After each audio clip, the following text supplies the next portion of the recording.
So let's move. Well, welcome to the first Zoom of 2018 semester 1 RES502 Action Research. And you probably ought to introduce yourself because you don't really know the guys, no. Stephen. So please, a couple of minutes on you, your bio, and why you're here today. Or I could do it as a test because I have put it online and I can see whether Victoria has read it and memorised it.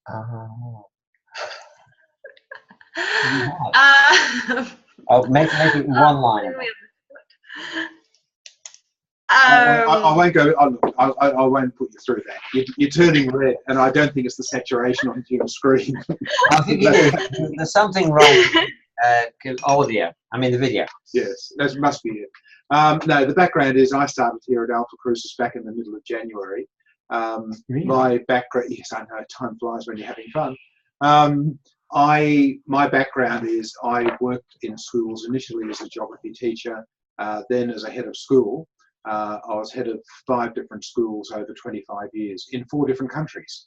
And I stopped doing that a couple of years ago. Since then, I've been working on consulting work with school boards, doing leadership development and training, but also getting back into my own subject area of geography, writing a number of books. I've just done a set of 10 textbooks for a new international baccalaureate geography course, for example.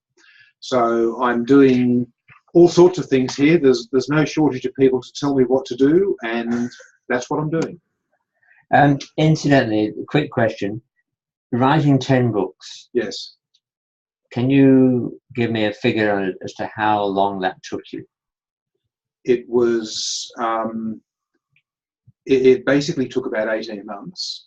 And that was working from early in the morning till late at night and Sunday afternoons. So yeah, it was a pretty intense time. But the good thing about it is when you are writing books, if the mood takes you to work through till 2 a.m, you can do that.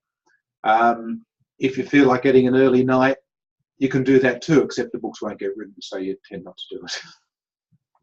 I think anybody who could 18 months to write 10 books, I've never heard of that anywhere in the world. No. Just, it must be, there must be a Guinness Book of Records on that.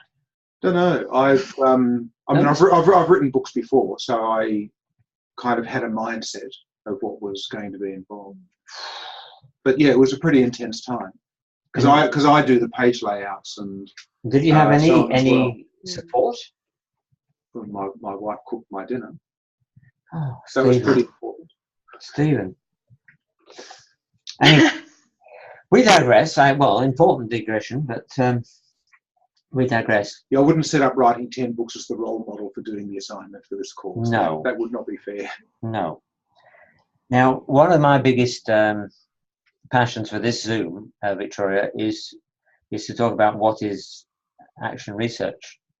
And the reason I'm saying that is that I've been thrilled with the ideas that have been coming through. People are obviously thinking and researching, and we're hearing what their passions are, which is all wonderful. But because all that's happening before the intensive on the 26th of March, I've got the date right, haven't I? Yes. Yeah. I think so. Yeah. Yeah, I'm pretty sure that's 26th of March. It's as if, because it's a late intensive, the students have got to do a lot of thinking and planning beforehand. Otherwise, the semester will be incredibly short to get the whole thing done. So it'll be fantastic for literature to be read, ideas to be formulated before the 26th of March, as much as can be. Yeah.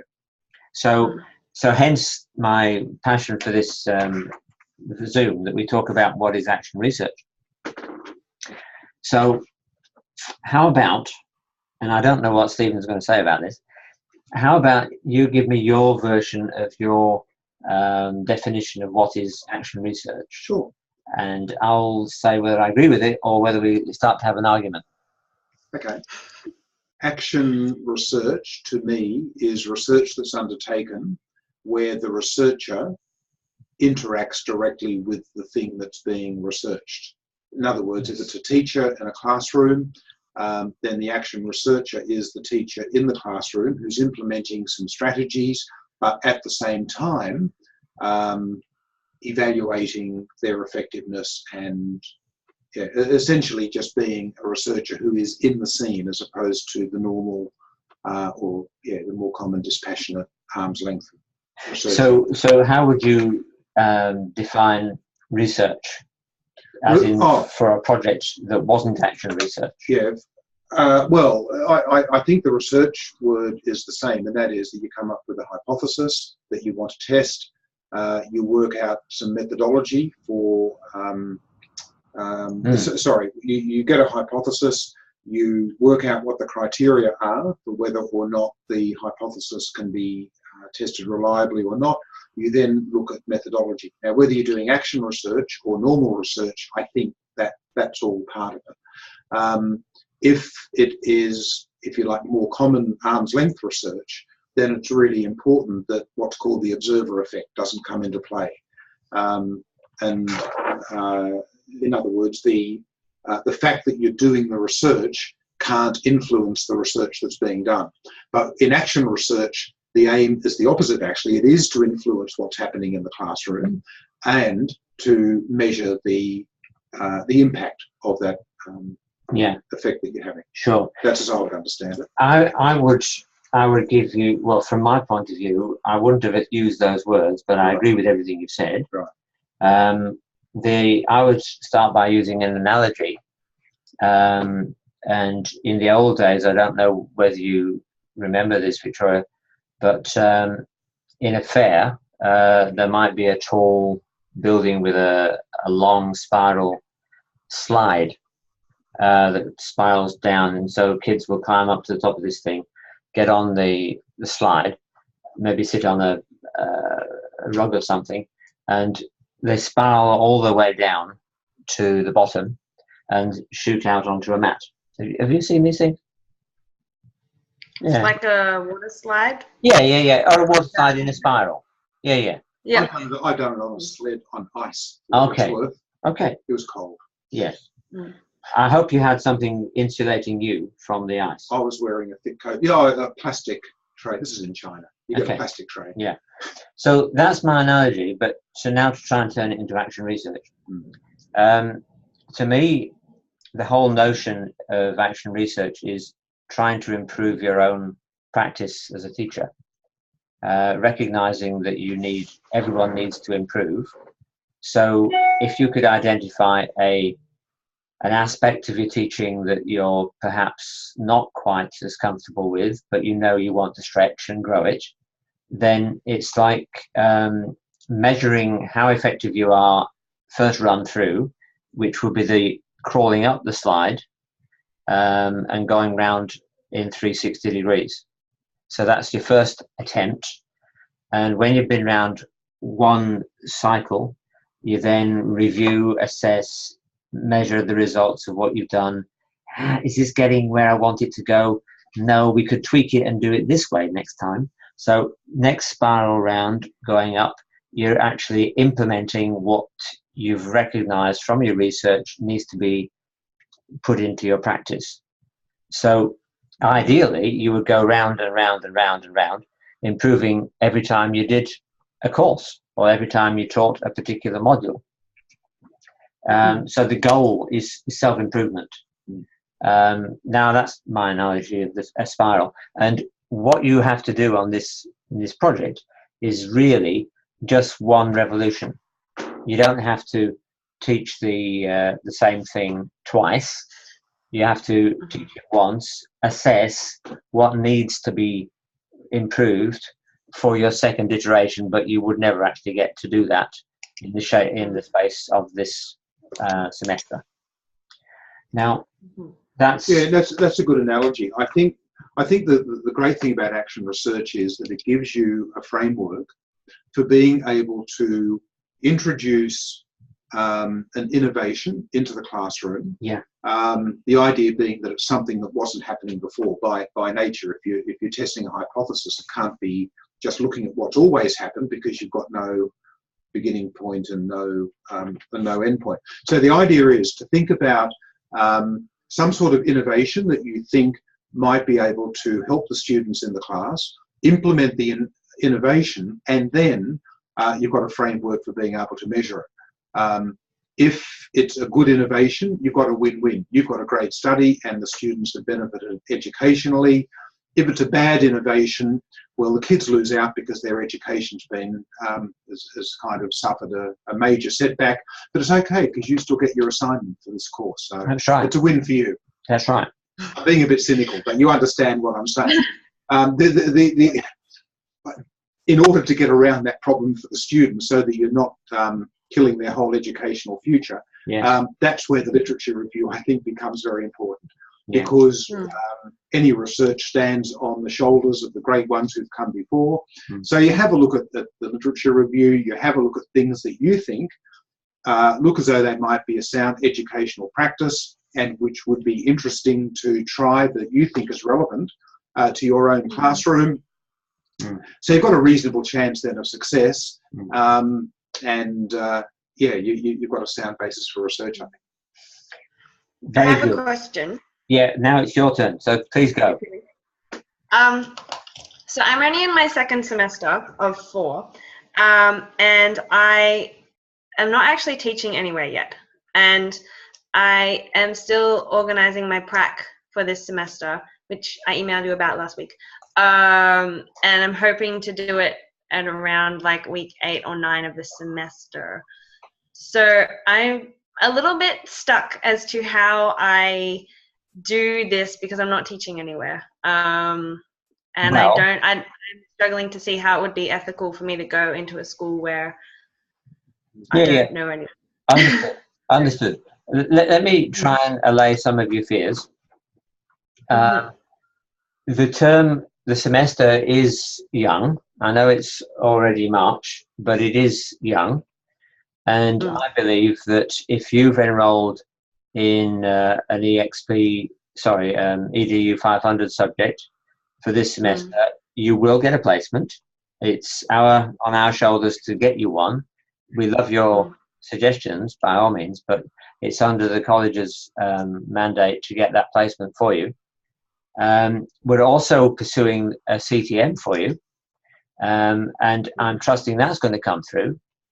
So, all things being equal, I don't think that you are not going to be on a placement and you won't be on a CTM. If you were in either of those settings, you would be in a place to run what you'd have to do in terms of this project. But even if you weren't, we've had students who've not been on any sort of school contact at all, and what they've found themselves is they've found a youth group or a Sunday school class. They found a group of kids, of homeschoolers, and they've gone out and done the project in their manufactured group, wherever it happens to be. So it's not the end of the world, but your world won't end anyway. Okay. So rest assured on that one. To me, that's a logistical thing, and yes, all logistical things need to be fixed. I agree. But I'd love you to tease out from us your understanding of what action research is, and that's what I confessed I would want to do in this session today, is to interact with a real flesh and blood individual, so that we can get the heart of what action research is. So, my understanding is, it's not like you're disengaged from what you're doing. I did a thesis in my previous degree, and it was very disengaged, very observatory, and then you analyze the data and then you draw your conclusion. But this is different to that. It is research, but you are self-evaluating yourself, so you are engaging in the research. and as you are engaging in it, then you are evaluating how you're doing it, and then you can write up your data from that perspective rather than being like distant from it and then looking at it. Remind us what your research was. My research was looking at the effects of parenting on young adults' emotion regulation and how appropriate emotion expression was and things like that. Very brief. Yeah, it was very, that was kind of, that's the brief outline of it. I can go into more detail, but it would take a few minutes. Okay, so I think you're confessing to appreciate the difference between, let's call it conventional research and action research. Yes. Right. Okay. Are there any other aspects of, if you like, the definition of what action research is that we need to discuss before we move on? One of the things that I would encourage everyone watching this to do is there are loads of articles, links, and material on the Moodle page which seeks to unpack what action research is. And I would love everybody to dig into that. Yeah, some really good resources. So please dig into that before you even think seriously about a particular topic. Yeah. So it's good to get the tram lines in place. I know what this action research is and how it's going to work.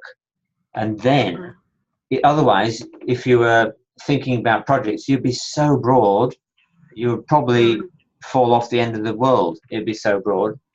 I would, once the action research is in the bloodstream, as it were, then it'd be really smart if people could start thinking about their ideas.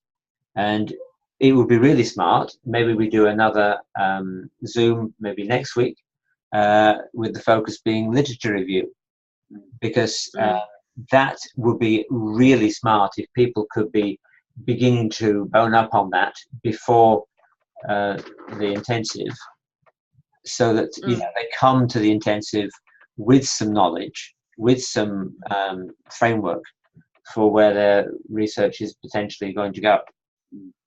And I'd also encourage the students, I think, to keep a lid on the scale of what it is that they want to research. Yes.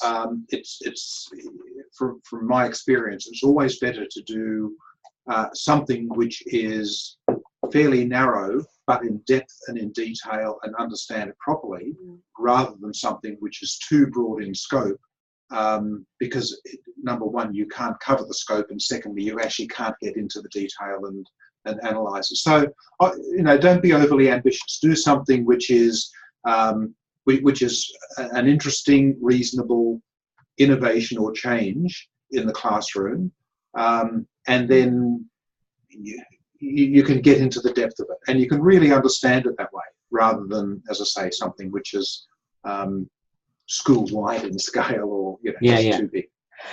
Well, I remember, I should say that, Stephen, you're not with us on the intensive. I can't be, unfortunately. I'm overseas doing research. Overseas. So it'll just be me and anyone else I happen to pull in for a session or two during those 4 days. But Stephen's going to be with us for the whole course, and my dream is that we divvy up the students in terms of who will be supervised by who. So some, depending on the topics, depending on the numbers, it might be just simply a case of dealing out the cards and who gets who. But or if there's a specific research. And the idea that we would be able to give you a bit more devoted support if we're not, seeking to supervise all on my own. So Stephen's coming on board is very useful. We've got 1, 2, 3, 4, 5, 6, 7, 8, 9 students, which is a nice healthy group. But for one person, that would be a lot. Yeah, absolutely. So, any further questions from you, Victoria? Is it too early to ask about the ethics application? No. Let me talk about ethics application. I'll couch this in various layers. Not everybody has to do an ethics application. It depends on the nature of the research that they're doing. If there isn't a research application, then the college has templates, and we as supervisors would guide you through that process. It won't be very painful. I would encourage you, from previous experience of some students who've had to do it, it's not that painful because the templates are there. And I'm here then to feed the application through to the guy who looks after the ethics committee, whose office is just over the road from me here. And I basically massage the project through the committee. Having said all that, the only reason why you'd have to go to ethics would be if you were, in inverted commas, interviewing minors. If you could demonstrate that your methodology did not directly involve you drawing data from the children. In other words, if you can get the data remotely, now there's a challenge in how you might collect the data. I mean, if you're collecting the marks, for example, from a class assignment, then there's nothing different, is there? Because the marks are going to get marked anyway, whether or not action research is happening or not. So it depends on the methodology whether or not an ethics will need to be done. Okay. If you're involving parents, does that imply an ethics statement? Again, normally we've only had to go across the ethics committee when it's been minors, and as in not adults. As in under 18. Okay. So I would rather people not to freak about that, although yes, we do have to, for registration purposes, have it on the website, on the Moodle, in case it has to happen. So I'm looking at this thing vaporizing in 5. So any further questions? Look, talk to me about your idea of your project. My idea is, so I've worked with kids with autism before, and I thought it could be good to look at kind of looking at myself and how I would work with them. When I was working with them, it was very, they sort of viewed the children as specimens, for want of a better word. It was like, they have this problem, this problem, this problem. Here's the action plan. This is how we're going to deal with it. And this is the data we're going to collect later on to analyze if that's worked, which was fine. But I look back on it now and I'm like, I felt like it was kind of dehumanizing them in a way. And so I thought maybe I could, but then this is where I'm not sure if this is action research, because I'm aware of a school near me who is, a special needs school, but they're Christian special needs school. And so I thought maybe I could reflect on my own experience with special needs and how I taught them, and then look at this to see how they do it differently. But then that wouldn't really be me teaching them. I thought it would sort of be me interviewing the teachers and asking them how they did it. And so I'm not sure that part is action research. So that's my idea. You've got it right. Absolutely nailed it. Where you're interviewing teachers of how they did it, that's when you've left the action research bit. But at the beginning of your discussion, you were talking about how you interact. That's very special. And I think that's got potential. What do you think? No, I absolutely agree. But the challenge for Victoria is going to be getting in front of a class that has autistic children, because she can't interact with autistic kids if there are none there. So it's going to be on the class that she gets and the school that's allocated and so on. I think there's a lot of potential there for a really good topic, because in other words, what you would do is think about what change or what innovation or alteration to practice you could introduce. You could do a pre-test and a post-test and have a look and see the results for that. But you've got to be the one introducing the change. That's right. And you've got to have the kids to do it on. Yes. And that's the big unknown, I think, for you at this stage. Yeah. I think, just off the top of my head, obviously you're keen to understand your interaction with children. I mean, obviously you haven't got 40 years experience of teaching yet. You've got snippets here, there and everywhere, but they are small. So I'm just wondering whether the passion is to understand your relationship with the kids that you're teaching and how you can maximize the impact of that. What do you need to, what techniques can you employ to maximize relationship interaction or something? So are you suggesting a similar approach, whether it's autistic children or not? Yes. Because to me, I mean, yes, obviously Victoria's got an interest in autism and special needs, but then I'm also recognizing she's got an interest in how she relates to kids, which would be an absolute wonderful self-analysis, if you like, for your effectiveness as a teacher. Don't you think? Your body language, she's not warming to that too much, I don't think. No, it is good. It's good. I'm just thinking about it and aware that I'm on video. Yeah, she's a thinker, and I'm very impressed with her capacity to think, actually.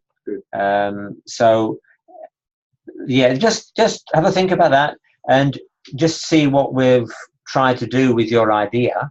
I would emphasize that the project has to be something you're passionate about. You can't be bored with it, otherwise it's going to be torture for everyone concerned.